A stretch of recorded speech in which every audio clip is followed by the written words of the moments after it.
Hey everyone, welcome to another edition of Power Core Productions and Podcastings. I am your host, Javon Harrington, back to hit you with another video. And today, we are going to be continuing What If Naruto Was Trained by Dr. Strange? Naruto Mystic Adventure Shippuden, Part 4. But as always, if you're a fan of the channel and everything else that we have to offer, then please don't forget to like, comment, subscribe, share, and hit that bell for post notifications so you can stay up to date on everything that is Power Core Productions and Podcastings that has to come out now and in the future. Also, if you haven't, please check out our earlier uploads from in the week so that you can stay caught up on everything that we do here at Power Core Productions. But anyway, as we get into today's video, we now enter into the tales of Jiraiya the Gallant, as well as the events of the Pain Attack arc. Now, to say that things are going to be changed will be a bit of an understatement. I will have to say that going forward, the power scaling is going to be a bit ridiculous and a little broken. Primarily because when you're dealing with the likes of magic and the mystic arts, magic is such a ambiguous sort of power in the first place. Mainly because, theoretically with magic, your power, anything that you want or can do, is virtually limitless. And I have to say that even for using the MCU version of their magic, that being from Asgardian magic to the Eldritch magic that Doctor Strange uses, to the Chaos magic that Sakura and the Scarlet Witch possess, even then, that's pretty broken in its own right. And if you've seen Doctor Strange in the Multiverse of Madness, you know what I'm talking about. For example, if I had given Naruto's training from the classic Doctor Strange, like the Doctor Strange from the original Marvel comics, say from the 60s and 70s, that version of Naruto would be absolutely broken. Mainly because that version of Doctor Strange, the classic Doctor Strange as he's called, is such a broken character that they actually had to nerf him in the comics going forward, even back then, because there was pretty much nothing that Doctor Strange couldn't do back then, because that was just how powerful his magic was. So when you have a world like this in Naruto, where you have someone like Naruto, Sasuke, and Sakura all being capable of using magic in their own right, they're going to be a hard counter for a lot of the enemies that they face that aren't high tier. We're talking about your Ten Tails level, at least your Edo Madara level or beyond, because if you come at them with anything less, even Kage level, I would say, is well within their reach. I would say that all members of Team 7 right now are easily Kage level and beyond. So you're going to see that a lot of the fights will be a bit more ambiguous than originally. I will add detail in fights that I think are necessary, but in fights that are really just going to be a wash, I'm just going to cover them generally, simply because there's only but so many ways I could break down an overpowered Naruto absolutely wrecking his opponents, as you've seen with the previous installments of this series. But still, I do think that it will be enjoyable and you will like everything that has to come. So anyway, without further ado, let's get into today's video. So as always, sit back, relax, and enjoy the show.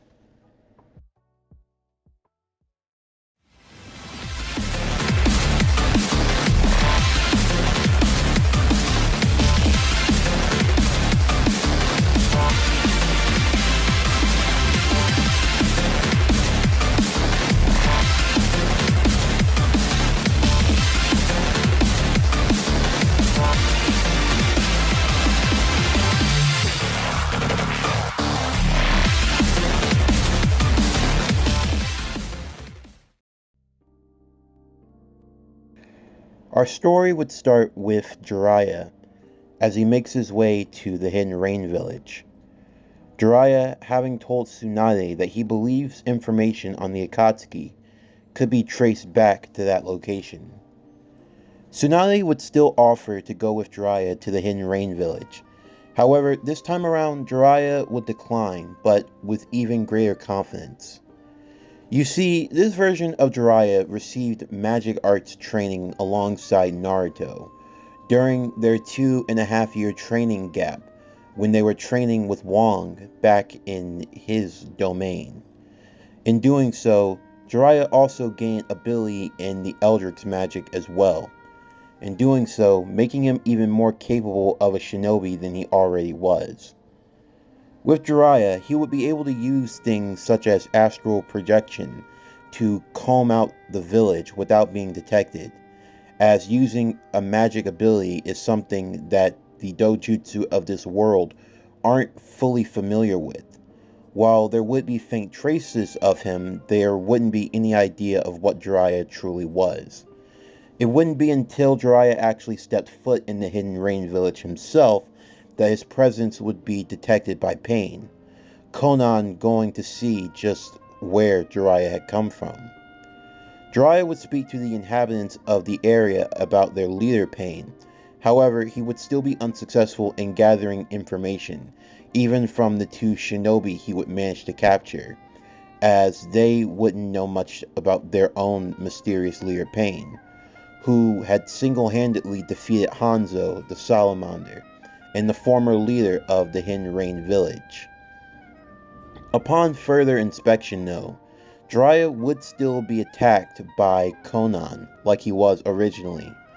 However, this version of Jiraiya, being skilled with Eldritch magic, as well as already being a capable shinobi, would be too much for Konan to handle, still being her superior and forcing her to retreat after a while, where Konan would eventually inform Pain of the presence of their former sensei in Jiraiya. Beforehand, the Paths of Pain would come out to attack Jiraiya just as they had done before. However, this time around though, Jiraiya would simply be too much for the Paths of Pain to handle, not just in the terms of him using ninjutsu, but even going up against the Paths of Pain that was capable of absorbing chakra.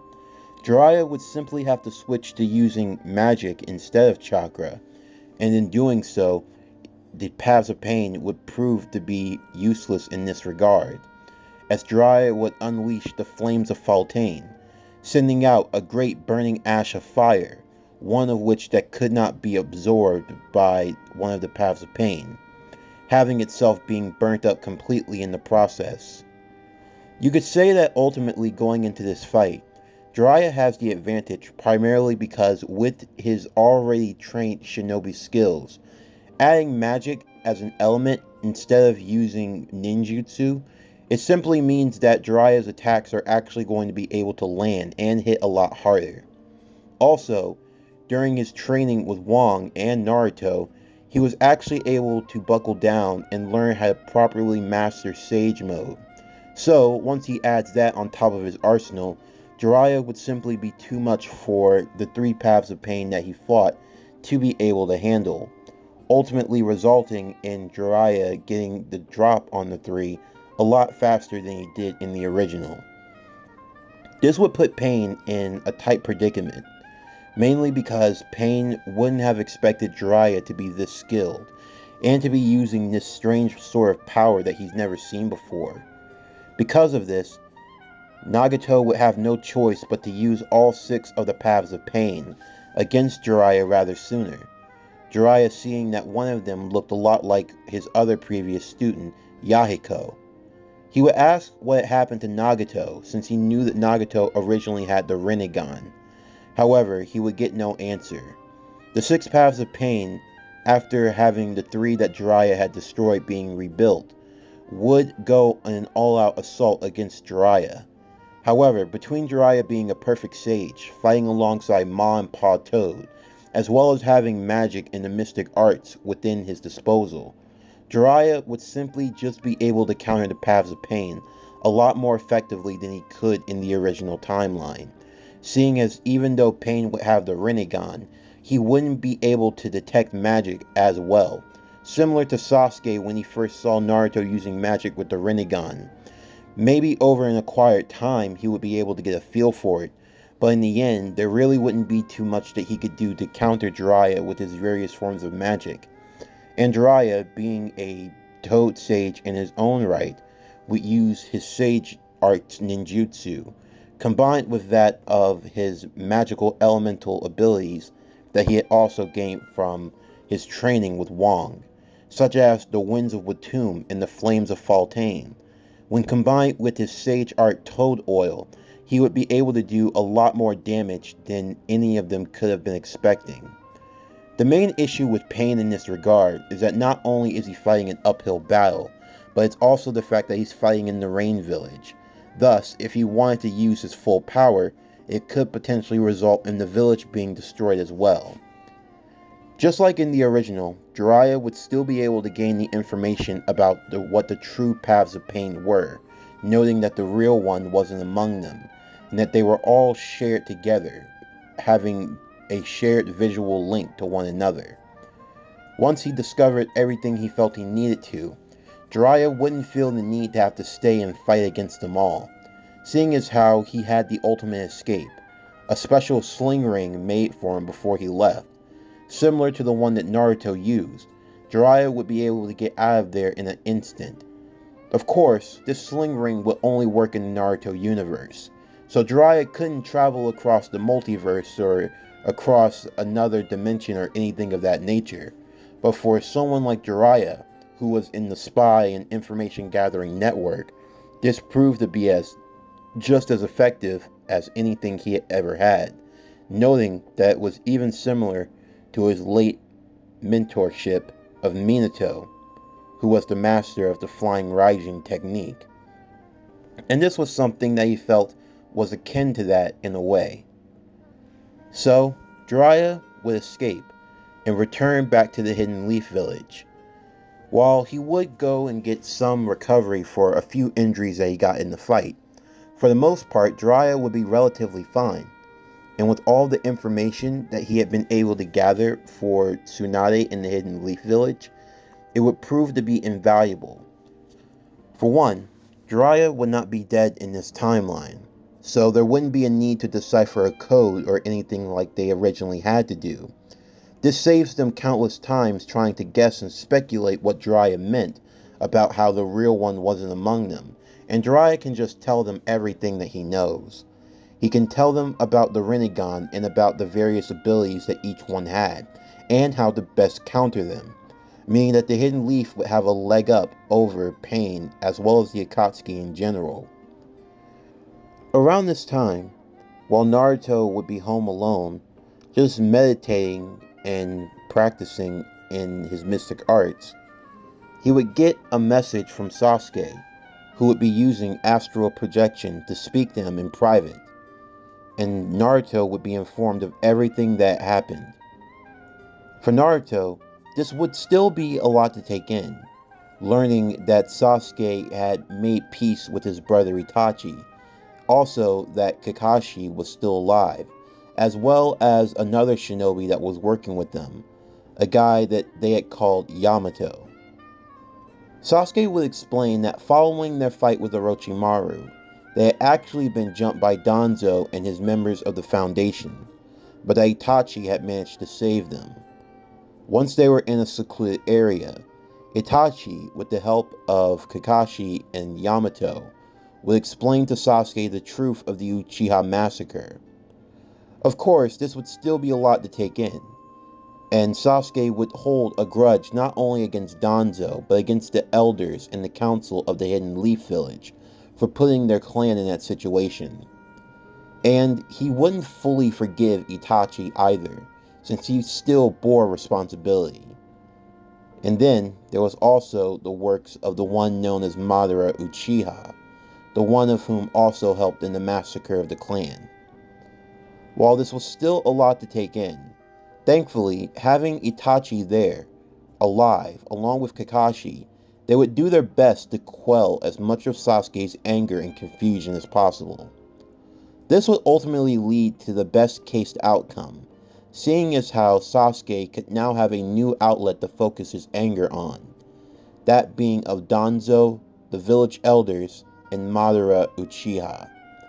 And even Itachi would have to admit that he wanted to see Danzo dead as well. But even with this newfound resolution, there was still the matter of what they were going to do, since now Sasuke had been branded as a rogue criminal, or at least Tsunade was trying to hold off on him being branded just yet, but Danzo was making it very clear that he wanted Sasuke taken out as soon as possible. This is when Sasuke would reveal the plan that they had. They would tell Naruto of where they were going to be, because in just a few days' time, they were going to have a fight, Sasuke and Itachi. While this was a fight that the two of them had wanted, a way to test and see what the other one was capable of, this was also going to be a way to stage Itachi's death, as they needed to get him out of the Akatsuki as soon as possible.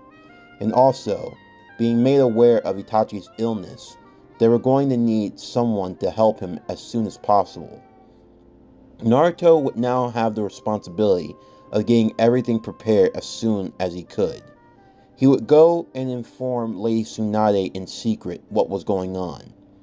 To say that she would be shocked would be an understatement. But once she heard the full story, everything would begin to make sense. And as such, the preparations would be made. Eventually, the day of the battle would occur, and everything would go off as smoothly as it could have been. Sasuke and Itachi would have their battle at the Uchiha hideout, with Zetsu watching closely, and they were able to put on well enough of a performance, as there were still some bitter feelings with Sasuke and Itachi. As such, they truly gave off the illusion that they were trying to kill one another, at least on Sasuke's end, and it ultimately results in Sasuke giving off the illusion that he had managed to kill Itachi Uchiha, or that Itachi had finally succumbed to his illness a lot sooner than expected. Once the battle was over, a signal flare would go off and a portal would open. It would be with Naruto and the others. They would arrive and take Sasuke, along with the body of Itachi Uchiha, and leave that area immediately. Zetsu, seeing this, would go and inform his master of what was happening. Now Obito would be more angered than before, seemingly though that Sasuke had been captured back by the Hidden Leaf before he had his chance to have a meeting with him, now that he would have to hold it off until later. However, once they all arrived back in the Hidden Leaf village, being in the secret area that they had designated by Tsunade, Itachi would be put on the operating table, as Tsunade, Shizune, and Haku would all begin to work on Itachi Uchiha, getting a diagnosis of his illness and everything that had afflicted him up until now. To say that it was touch and go for a while would be an understatement.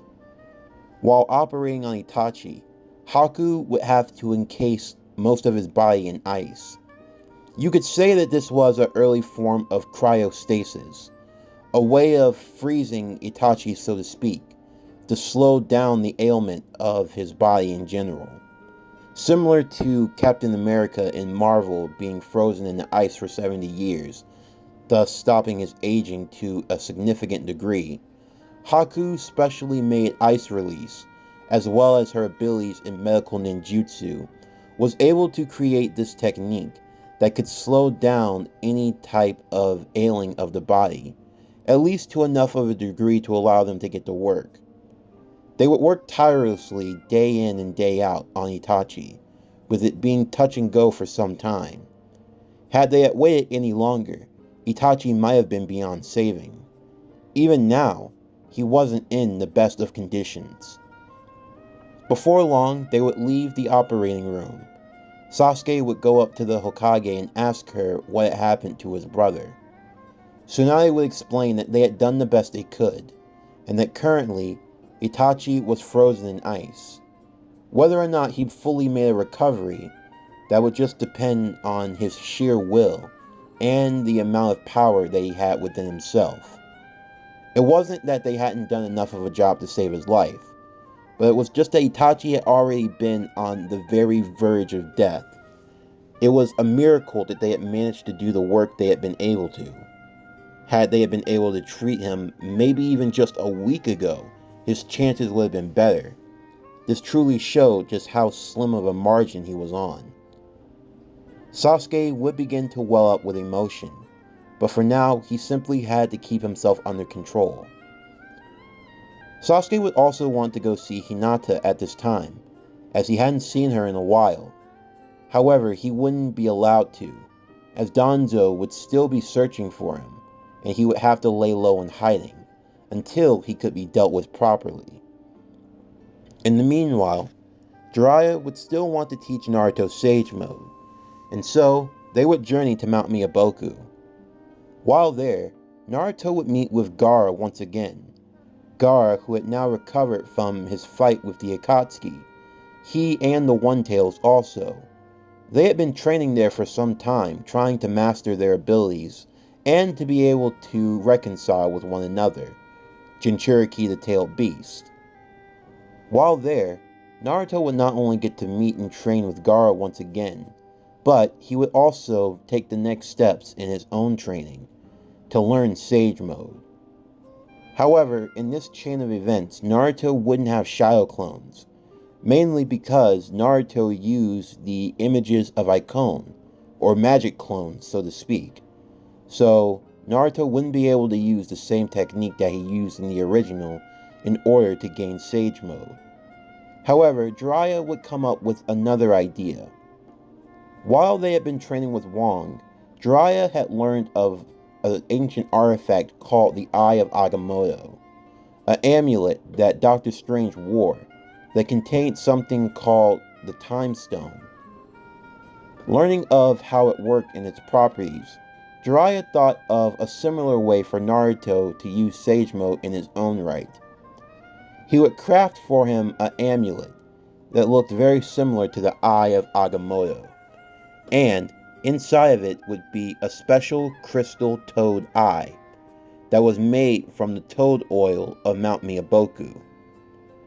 This crystal eye was special because, via Naruto, he could gather and store Sage Chakra inside of the eye, and by doing so, Naruto could then draw on the Sage Chakra from within the eye safely, without worrying of transforming into a partial or complete toad, or turning into stone from taking in too much senjutsu in the first place. Jiraiya called it the Eye of the Toad. This would be Naruto's special version of the Eye of Agamotto, allowing him to store up Sage Chakra until he could do it naturally, without the need for a conduit or anything of that nature. Now, this eye would have 3 special functions. That being, when Naruto stored up Sage Chakra, it would have 3 different modes to let Naruto know how much he had. If the eye was completely green, that meant that it was fully charged, and Naruto would have 15 minutes worth of Sage Mode. If the eye turned yellow, that indicated that Naruto had 10 minutes worth of Sage Mode. If the eye turned red, that meant that Naruto had 5 minutes worth of Sage Mode. And once the eye turned completely clear and transparent back into its regular glass-like form, then that meant that it was completely empty of senjutsu, and Naruto would have to charge it up once again. This method is what Naruto would have to use in learning senjutsu, and this would work best for him. As a way, it paid homage to his master, Dr. Strange, but it was also used in his own unique way as well. And, if he ran out, he could just make a clone that could go off and charge up the amulet for him, and then return it to him when it was time.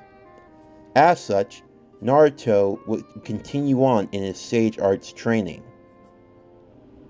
Eventually, Pain would still attack the Hidden Leaf like he does in the original, however this time with even greater ferocity, with the Diva Path using the almighty push right off the bat, in order to catch the Hidden Leaf off guard, as the 6 Paths of Pain would make their way through Konoha, trying to find the Nine-Tails as fast as they could, knowing that Jiraiya would have informed the Hidden Leaf of their coming, and the counters that they would have made to fighting them. However, even with this setback, the fight would still be in the favor of the Hidden Leaf. For one, Sasuke, not wanting to sit on the sidelines any longer, would jump into the fray, aiding Kakashi in his fight against the Diva Path. This version of Sasuke, along with Kakashi, would be more than enough to take him down. Next would be Sakura, with her skill in chaos magic, as well as not having to have learnt the art of medical ninjutsu. She wouldn't be concerned with healing others, but instead she would be able to go out and fight on the front lines.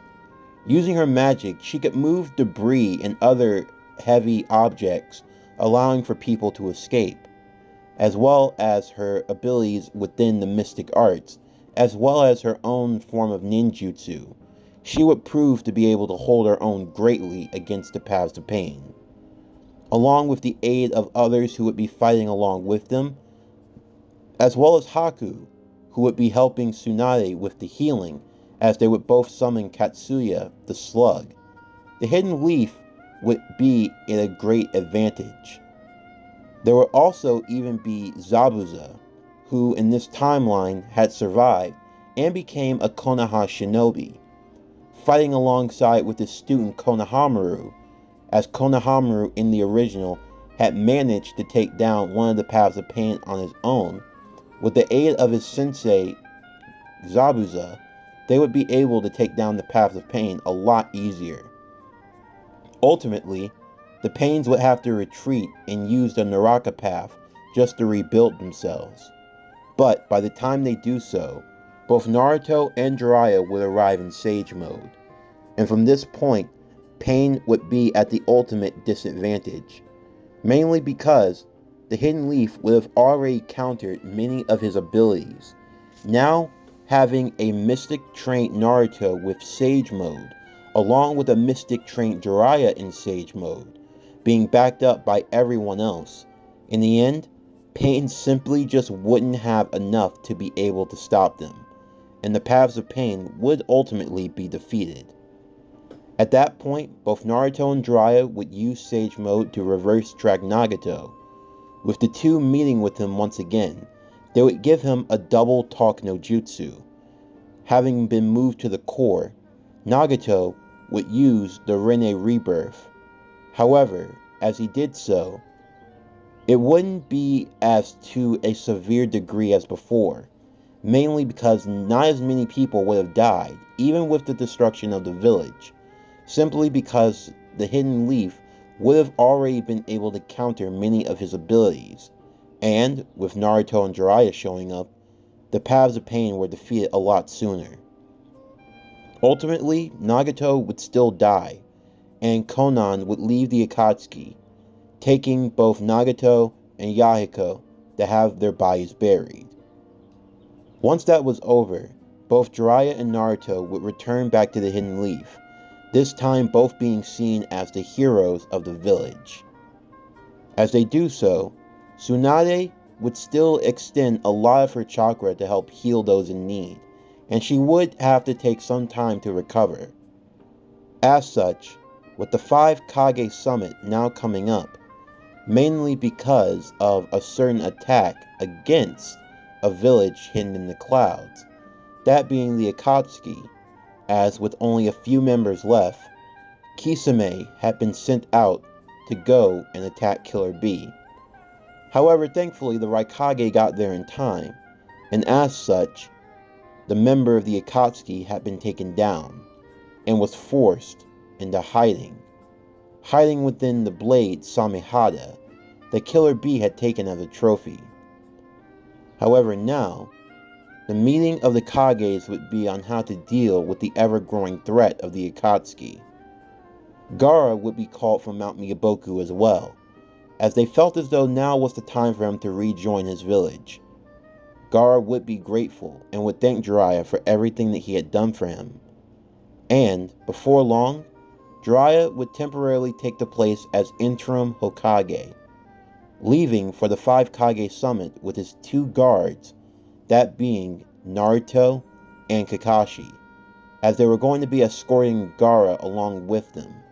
They would leave the Hidden Leaf Village in the hands of everyone else to watch after it while they were gone.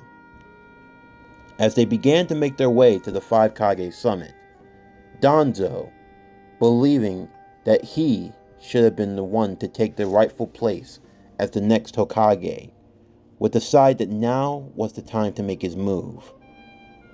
As Jiraiya's group make their way to the Five Kage summit, they would be stopped as they were surrounded by Anbu, as well as Danzo, who would appear before them. Danzo would give a speech, stating that in the end, the failed ideals of the previous Kage could not be allowed to live on, and as such, Jiraiya would be wise to hand over the title of Hokage to him. However, Jiraiya would simply scoff, stating that he never really cared for Danzo all that much. He had always known about Danzo's treachery, the way that he had tried to make moves against his late sensei in Hiruzen Sarutobi, the third Hokage, and of all of the backstabbing he had done against the village. Danzo would speak up against this at once, but Jiraiya would silence him, knowing fully well that the only reason why criminals such as Orochimaru were allowed to persist for as long as they did was because they had help from the shadows, and the one helping was none other than Danzo. Danzo didn't believe in the common good or in the good of the Hidden Leaf Village. The only good he cared about was the one that benefited him.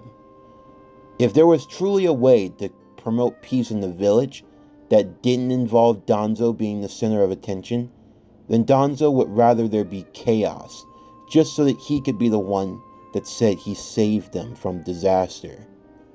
Although ultimately, now he was nothing but pathetic and not worth their time. Danzo would begin to raise the bandages from his right eye, revealing his Sharingan, stating that none of them were going to leave here. However, before Danzo could make a move, two of his guards would fall instantly, as standing behind him, with their eyes emblazoned with their Mangekyo Sharingans, would be Itachi Uchiha and Sasuke Uchiha. The two of them would remark that Danzo was going to be the first to pay. As they looked up towards Jiraiya, who was already making his way to leave, he would tell them that as Hokage, he had a mission for them, to take care of Danzo once and for all. The two would nod happily. Naruto wanted to stay back, however Jiraiya would tell him not to get involved, that this was something they needed to do on their own. However, before leaving, he and Sasuke would look at one another, Naruto telling Sasuke not to die, and Sasuke promised that he wouldn't, because he had a lot to live for, a lot to look forward to, and this was not where he would meet his end. As the group would leave, Danzo would prepare himself for battle, as both Sasuke and Itachi would ask if he had made his peace, and if there were any last words. Danzo would simply remark, "Not for the likes of you." As the two of them would move instantly, Danzo and his men standing at the ready, Danzo would take the bandages off of his right arm, revealing an arm filled with Sharingan. Both Itachi and Sasuke would be sickened, as they asked how many Uchiha had to die to make that arm, and Danzo would simply retort, "As many as was necessary." Sasuke would unsheath his sword, and Itachi would summon his kunai. He was going to pay for every eye he had stolen, as the retribution of the Uchiha would be underway, and the Five Kage Summit was soon to take place. This concludes What If Naruto Was Trained by Dr. Strange? Naruto Mystic Adventures Shippuden, Part 4.